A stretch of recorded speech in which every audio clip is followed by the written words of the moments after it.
Sorry, the video got interrupted in between. So, about the gaseous state. In gaseous state, to understand its properties, there is a piston to be taken, the syringe which is used to inject medicine into your body.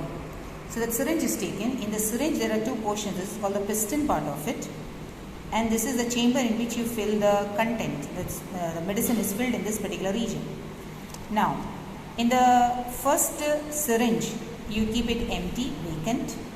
Second syringe you are supposed to fill in with water. Third syringe you fill it with chalk, powdered chalk. Now, what are you supposed to do? You press the piston, but before that close the nozzle portion. This part has to be closed tightly. Now you try to compress the content which is there. In the first case I told you it's air. Second case water, and the third case chalk pieces. You will find that in the first case the air can be compressed. That means the piston moves quite into the syringe. Second case, water, where you have taken in this region, the piston does move but not to the extent as it moved in case of air. Third situation, when chalk is taken, chalk pieces are taken, it cannot be compressed. What does it tell you? It gives you a very good idea about the compressibility. Okay, so in case of gases, you find that they are very, very compressible, and hence have you heard about LPG? Its full form is liquid petroleum gas. You are liquefying the gas, you are converting, you are increasing pressure and decreasing the temperature. At that time it will convert into liquid condition, and then it is filled into the cylinders and you get it for cooking purpose at your house. In the same way, CNG stands for compressed natural gas. The natural gas which comes out along with petroleum, that is also compressed, and then it is utilized as a fuel in vehicles. So you get a very important question over here. Differentiate between LPG and CNG. In LPG, the content is, the main constituent is butane, which is having 4 carbon atoms. In case of CNG, it is methane, 1 carbon atom. Okay, so basic two differences. This is used for cooking purpose, and its full form is liquid petroleum gas, which is containing butane in it, and CNG is compressed natural gas, which contains methane as its main constituent. Okay, so due to this high compressibility, you find that the gases can be compressed into small cylinders and transported easily. Got this point? Okay. In gaseous state, you also find that, see, this is the picture of the particles. This is solid state. You find they are totally packed with minimum space in between them. In liquid, there is some space around, and in gaseous, they are far away. Have you wondered how your cycle tires are being filled with air? Well, it is compressed and filled inside. Correct? Because air can be pressed and filled into a very, very narrow space. Imagine what would happen if you release this amount of air from the balloon. It will fill up your entire room, where each particle of gas will move very, very far away. But that is not possible in case of a glass of water. It will not fill your entire room.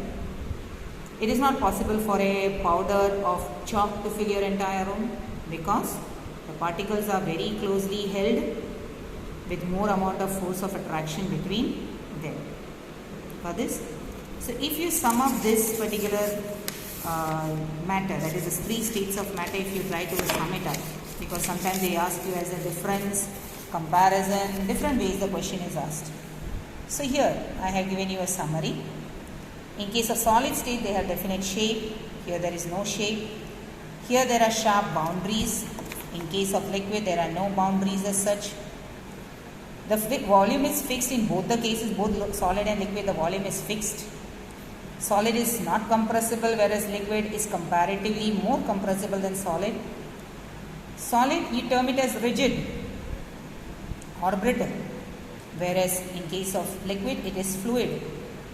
The intermolecular space is very, very less, due to which the force of attraction is very high. Here the intermolecular space is more, so force of attraction between the particles is less.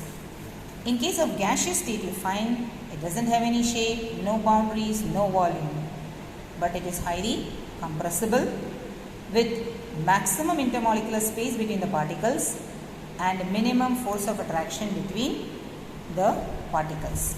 Clear? So, we have finished the topic on states of matter. Now, we move into the next topic. Before that, you have a blue question over here. What are these blue questions? The first one says, you have to arrange the following in the order of increasing density. Can you arrange it? Air, exhaust from the chimneys, honey, water, chalk, cotton and iron.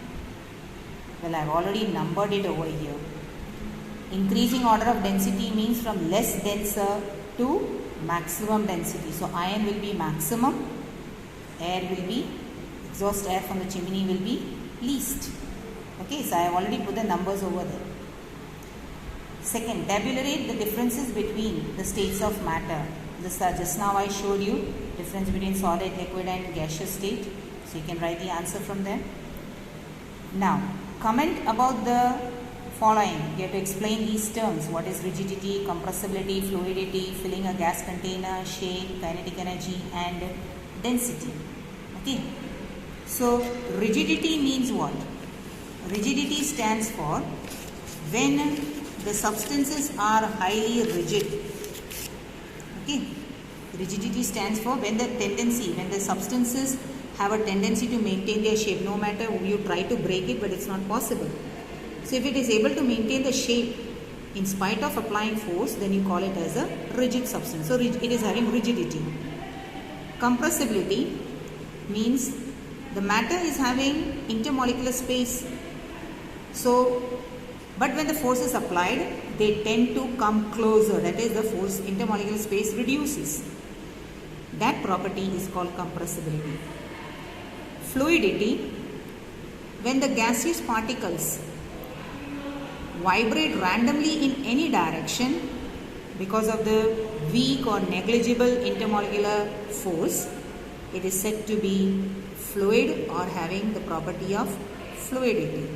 Means tendency is to flow. It is having lesser force of attraction and hence it will have a tendency to flow.